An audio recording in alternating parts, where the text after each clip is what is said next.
Hey you, it's me, Nicole Phoenix Star, and this is the Nick Star podcast.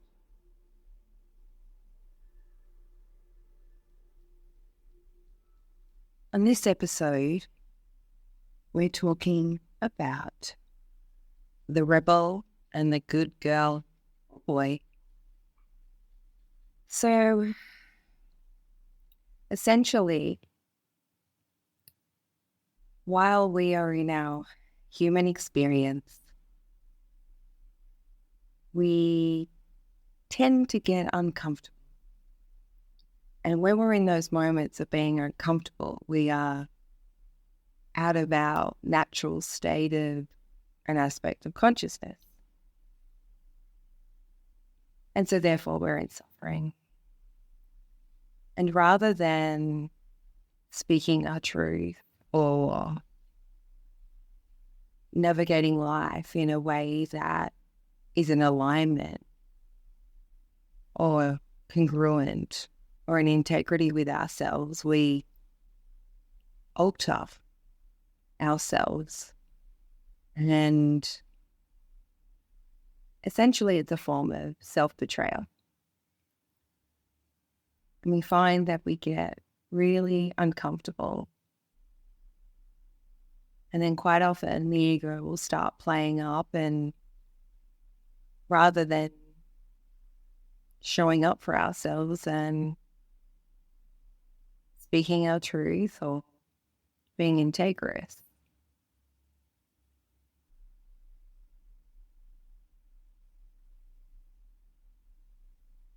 we take a different path. And quite often we activate the rebel inside. And generally that's the rebel against ourselves or the rebel against others. And the rebel will, throw some tantrums or say some things or act in quite often strange ways, even to ourselves. And we'll wonder, why am I doing this? And it's always because we are just out of alignment. And the rebel does all sorts of hilarious things. And there's a point when the rebel isn't getting its way, or it's not being heard, or the outcome is not occurring to the uncomfortableness. It hasn't resolved the uncomfortableness. And so we run her down to the other end of the spectrum and become the good girl or the good boy. And we try to sell ourselves. And, this is applicable to the self and to others. And there is a seeking of validation or acknowledgement or acceptance by trying to please another or even please the self. If I just do this thing, then it'll be okay. And again, that's just a form of self-betrayal.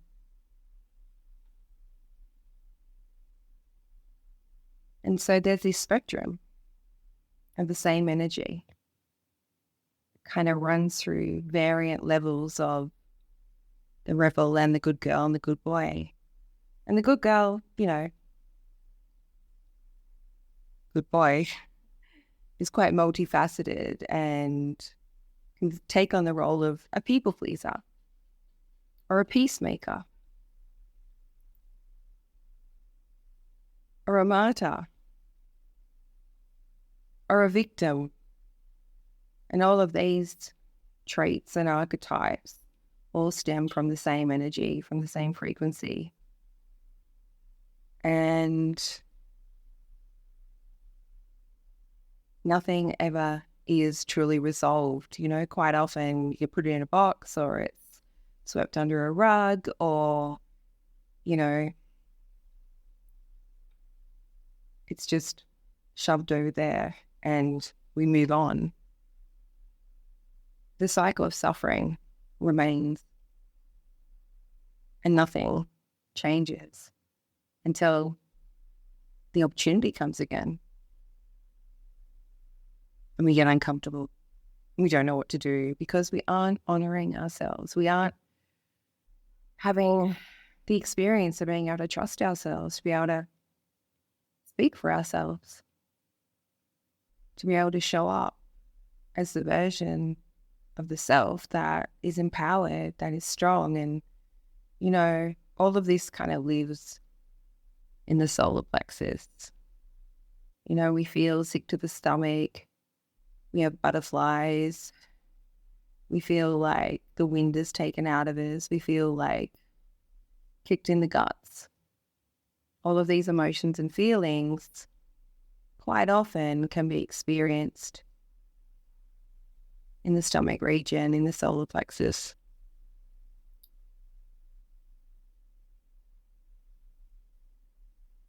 And it's such an incredible cycle that, humanity runs constantly. The people pleaser is a huge consequence of the rebel, as is the peacemaker. Oh, I'll just keep the peace and then everyone will be okay. And there's this deep self-betrayal that is left in the nervous system and ignored. We might turn to distraction or addiction or, something to cover that pain of self-betrayal.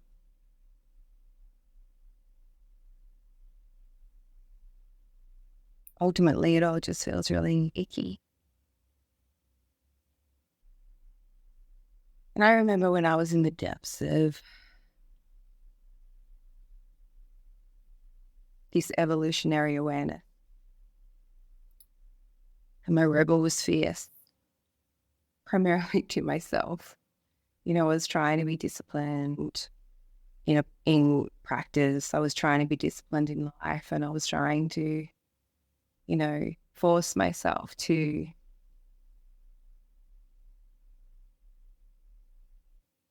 do things that were ultimately serving myself but felt difficult. And so my rebel would come up and go, "Screw you, boo. I'm going to rebel against you." And I'd find myself down these rabbit holes of just incredible self-betrayal. And the aftermath was just so painful. It was just so, so difficult. And I realized that if I just redirected that rebel energy, it's just energy. We'll just redirect it. Then maybe it could be utilized better, more purposeful.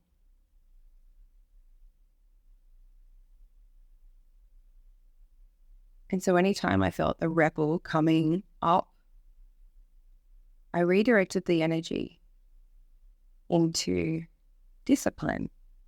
And it was like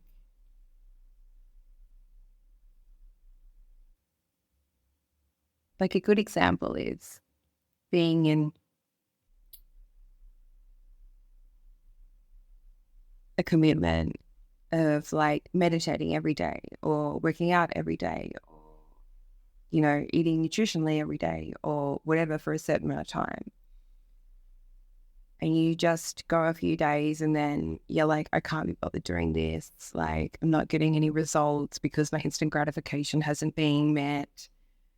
All the noise in the head, and the rebel comes up and goes, I know let's go and do something else, or screw this, one day won't matter, and all of that. And I was like,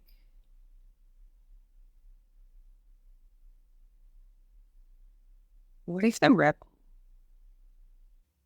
turned and said, I'll show you that I can do this.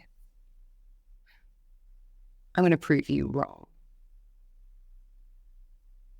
That I can trust myself, that I do have my own back, and I won't be beat. Something shifted, and I had this like motivation to prove myself wrong, that I could be trustworthy, that I could have my own back, and that my word was impeccable. And anytime I felt that rebel coming up, I just redirect and go, hey, rebel, we're not going to be proven right here. We're going to prove them wrong. We are trustworthy. Our word is impeccable. And we do exactly what we say we're going to do. And the rebel went, right, yes.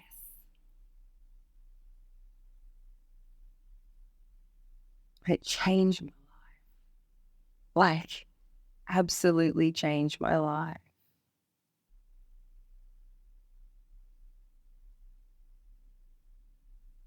You know, and when sometimes you have those voices in your head that you're like, you'll never amount to anything.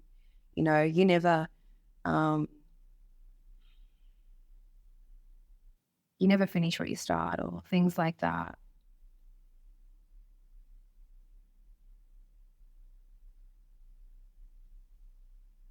The same energy, just redirect it. You know, and maybe a voice in your head right now is saying, easier said than done.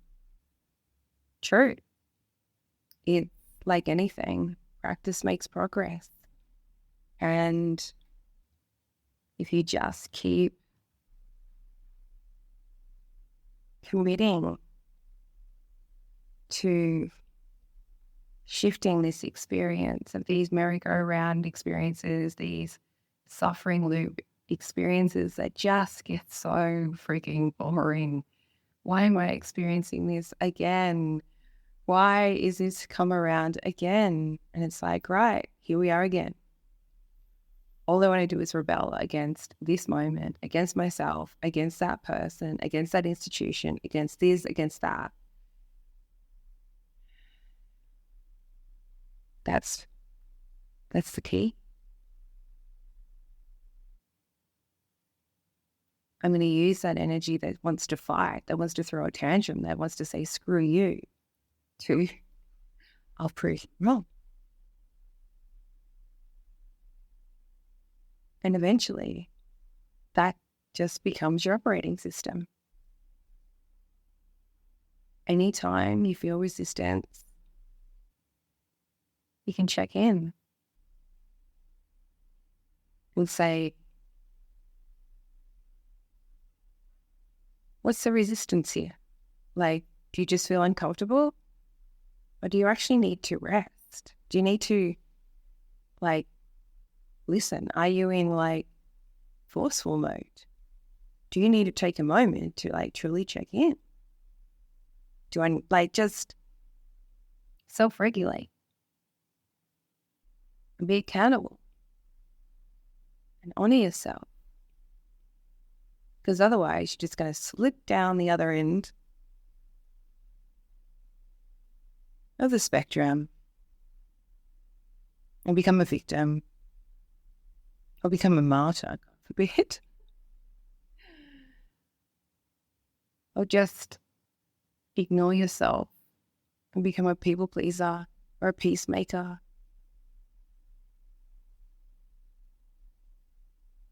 And all of it ends up feeling so heavy in the body, sickening.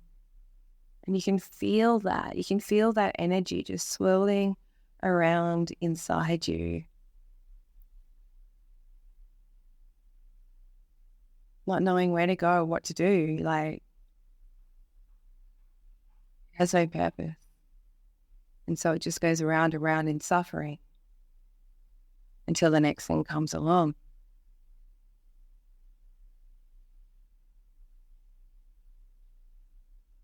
And it shows up in our lives in every arena, in relationships,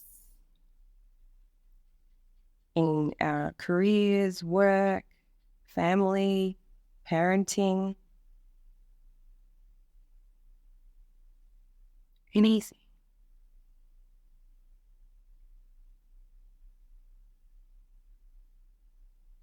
And the key is to just zoom out, because we get so stuck in it. We can zoom out and just look at the whole picture, the whole thing, and ask ourselves some quality questions. Because it's a habit to turn into a rebel, or a good gal, or a good boy. It's a tactic.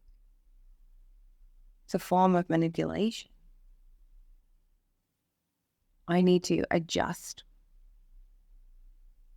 myself and push back and rebel against this, or I need to contract and be a good boy or a good gal.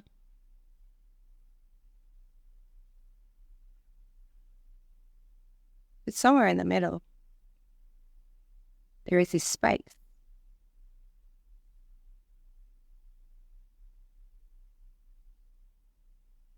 Congruency. Self-honoring.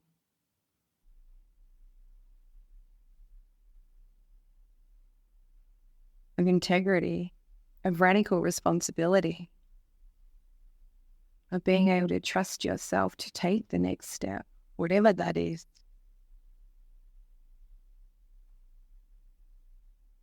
To be able to know that you won't let yourself down. That you can trust that you have your own back. And in this uncomfortable situation, you can stand up, or you can walk away, or you can just be.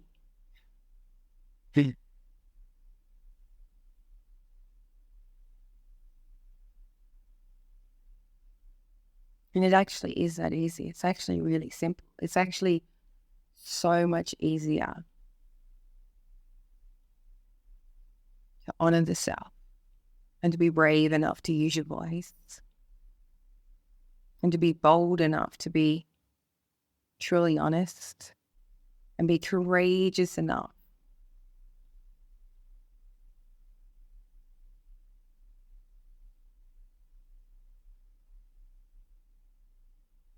to allow yourself to be transparent, to allow yourself to be vulnerable, and just to be exactly who you are in that moment, and not turn yourself inside out and rebel.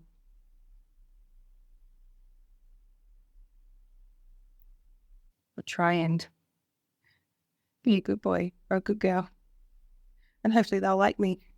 And hopefully they won't be upset with me. And hopefully I won't upset them. And hopefully whatever it is. Because I don't like confrontation. And so instead, I'll just make a whole great, crazy mess where everyone feels uncomfortable. And the cycle of suffering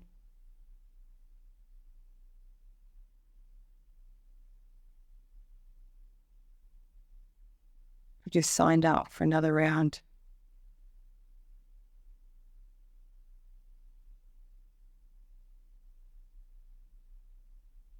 It's so ingrained in our society. It's so ingrained in the way that we navigate life is to not feel our feelings when we're uncomfortable. And a really good way to navigate that is if you are feeling uncomfortable or feeling like you're in a squeeze or feeling like you want to run away, is to name how you're feeling. Like, give it a name.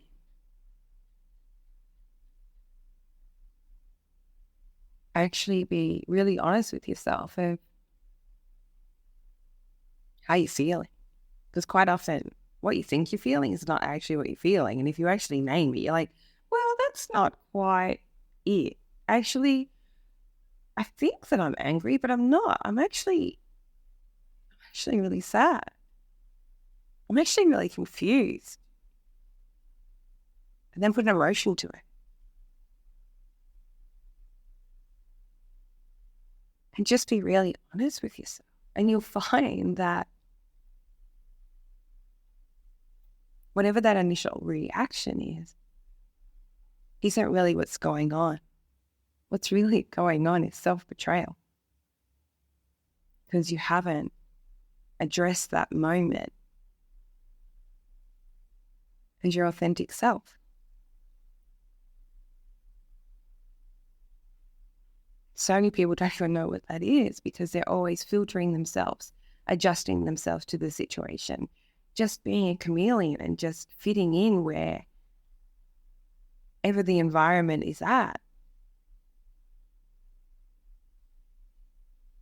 And it takes practice. And it's so worth it. It's such an extraordinary feeling.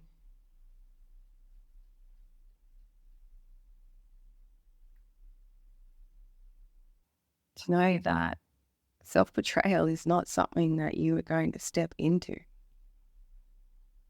That you can trust yourself in every single moment. Like, it's being a Hond. Have your own back, it's like to know you have that, this desire to be met by another or the experience of being let down by others just becomes quite obsolete. You can see that them for where they're at.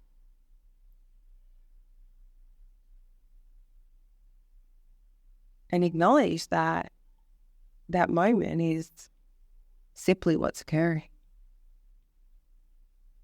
There's this term I use about everything really.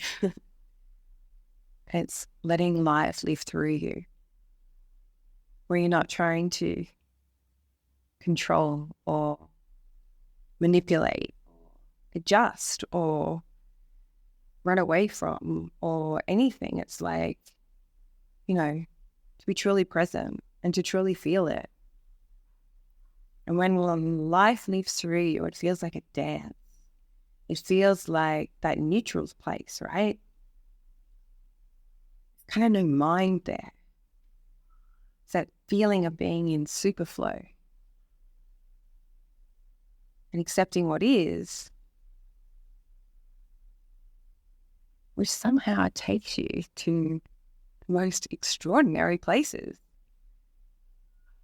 So we start by practicing these places of uncomfortableness. And a great place to start is when the rebel pops up, or you see the good girl, the good boy in present running the show. You're feeling like a victim or acting like a martyr. Or you're peacemaking the situation. Or you're in that people-pleasing mode. They're good signs. So that was my sharing for you today. I want to thank you for listening. And